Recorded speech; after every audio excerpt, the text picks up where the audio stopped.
We bring you some breaking news now, and in Finland, armed police are responding to a stabbing at a primary school in Pirkkala, Finland. The incident took place at Vahajärvi school, where 3 students were injured. Authorities say none of the injuries are life-threatening.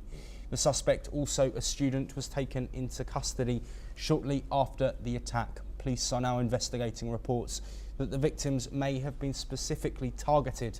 The school, which has around 1,500 students, was placed on lockdown as emergency crews secured the area. Officials have not released the suspect's age or motive, and the investigation continues. Moving on now, Japan is holding firm in its demand that the United States eliminate sweeping tariffs on key exports, including cars, steel and aluminium. Speaking at a press conference, Economic Revitalization Minister Ryosei Akazawa reiterated that Japan will not rush into a trade deal that risks its national interests. This follows talks in Washington, with a third round of negotiations expected later this week. US Trade Representative Jameson Greer is expected to attend, while Treasury Secretary Scott Bessent will be absent. President Trump's move to impose a 10% tariff with even higher rates on major trading partners like Japan has prompted pushback from Tokyo. Japan is considering a package of proposals to secure US concessions, including boosted imports of US agriculture and changes to auto regulations. A 24% tariff on Japanese vehicles is set to take effect in July unless a deal is reached. We head now to Africa, and clashes have erupted near Sudan's Omdurman between Sudanese army and the paramilitary Rapid Support Forces. The army said the fighting is part of a large-scale offensive to drive the paramilitaries from their last positions in Khartoum state.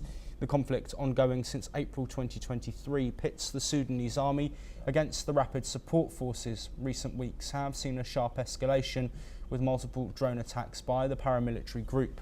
The United Nations warns these attacks threaten civilian lives and worsen the humanitarian crisis.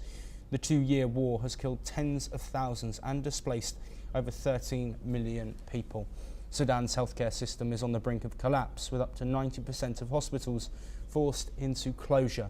Human rights groups report horrific abuses, including sexual violence, mainly by paramilitary forces. Moving on, Australia's Conservative coalition, led by the Liberal Party and Nationals, has collapsed after a crushing election defeat earlier this month.